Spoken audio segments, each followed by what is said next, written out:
MSNBC, France, 24. I'm watching you all. I'm recording every lie. I'm archiving every distortion. I am Ibrahim Traore, and today I'm pulling off your masks. Yes, you heard correctly.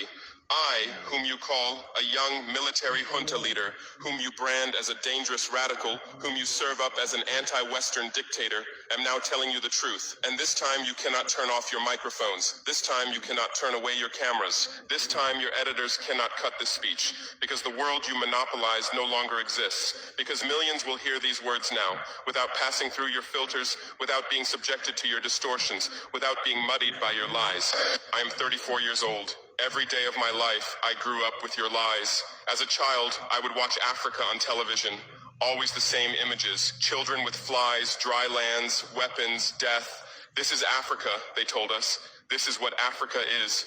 And we believed it. We were ashamed of ourselves. We were ashamed of our own lands, of our own people. But then I grew up. I read, I researched, I questioned, and I understood that the Africa you showed us wasn't real. The story you told us was a lie. The fate you imposed on us was a script you had written. For years, how have you portrayed Africa? How have you shown it? How have you sold it to your viewers? As if we were creatures who had no share of humanity. As if we were savages left outside of civilization.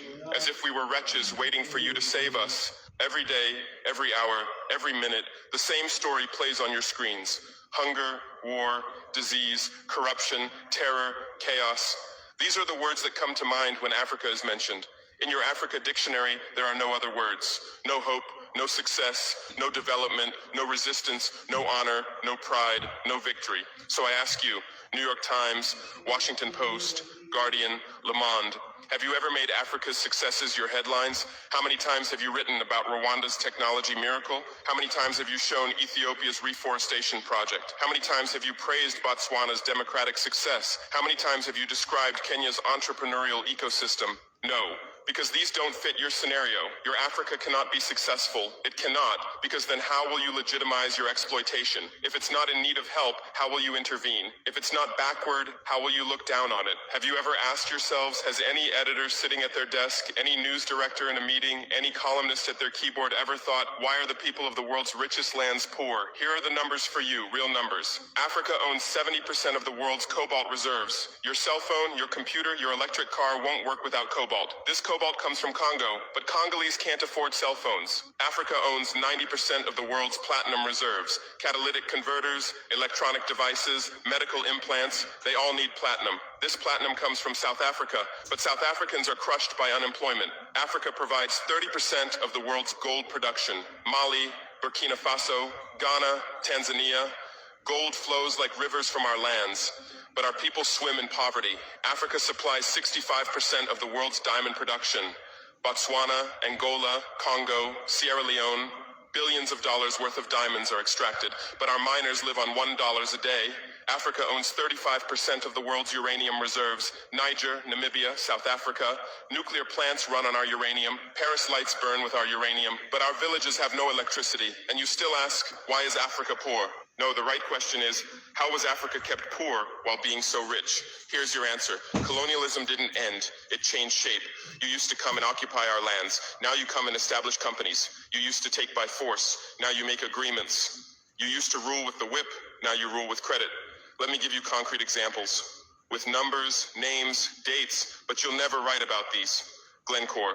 Swiss-based mining giant, extracting cobalt in Congo. 2022 revenue, $256 billion. Tax paid to Congo, $500 million. That's 0.2%. Is this justice? Rio Tinto, British-Australian mining giant, extracting bauxite in Guinea. 20 million tons annually. What's left for Guinea? Environmental pollution and cancer. Total Energies, French oil giant, extracting oil in Angola, Nigeria, Congo. 2022, profit, $36 billion investment in Africa, dirty pipelines, Anglo-American, founded in South Africa but now in London. Diamonds, platinum, iron, taking everything. What it left in South Africa, 6 million unemployed miners. And these are just the tip of the iceberg. What about the invisible, the secret deals, the offshore accounts, the transfer pricing tricks? Every year, $88 billion in illegal money flows out of Africa. Who writes about this? Every year, $45 billion in aid comes to Africa. Everyone writes about this, but no one says Africa is not the continent receiving aid, it's the continent giving aid. While you zoom your cameras on swollen bellies, there is a huge system working silently in the background. Every day, tons of gold, diamonds, cobalt, uranium, oil leave our land. But how? Here is the system. Step 1, create corruption. Bribe our leaders. Open offshore accounts. Promise them a life of luxury. Send their children to your schools. Step 2, make deals. Get 50-year, 99-year concessions. Ask for tax exemptions. Be exempt from environmental rules. Ignore labor rights. Step 3, control the infrastructure. Take over ports, airports, railways, but only from the mine to the harbor. Don't build roads to the villages. Don't bring electricity to schools. Step 4, provide security. Set up private security companies. Arm them. Declare protesting. Step 5, silence the media. Buy local journalists. Suppress opposing voices. Serve internal unrest news to international media. And this is how the system works. It's been working like this for 100 years, and you don't see this system. You don't want to see it, because you're part of the system too. Who are the biggest advertisers of New York Times, CNN, BBC, oil companies, mining companies, arms companies, pharmaceutical cartels, the companies that exploit Africa? You live on their money, you defend their interests, and what I'm about to tell you might cost me my life, but it's no longer time to be silent. France's system in Africa is the CFA franc. 14 African countries still use French colonial currency. 50% of these countries' central bank reserves sit in the French treasury. France applies negative interest to this money, so we pay France to use our own money. Through this system, France transfers $500 billion worth of resources from Africa every year. Does anyone write about this? No. But when France gives Africa 10 billion euros in aid, it makes headlines. Britain's system is more sophisticated. London is the world's money laundering center. City of London, offshore paradise. Every penny stolen from Africa passes through London. Jersey, Guernsey, Cayman Islands, Virgin Islands, all under British control. Africa's wealth hides there. America's system is AFRICOM, Africa Command, 46 military bases on the continent. Official purpose, security. Real purpose, resource control. Drones in our airspace every day, listening devices everywhere.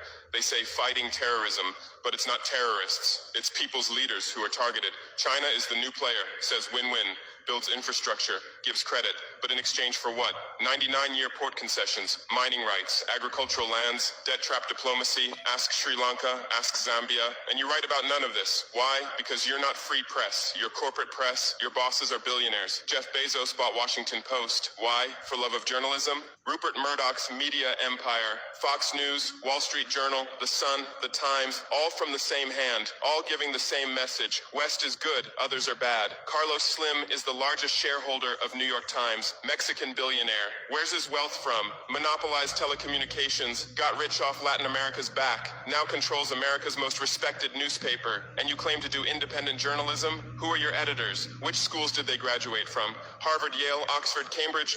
Always the same elite schools, always the same worldview, always the same prejudices. How are your reporters selected? How many languages does your Africa correspondent speak?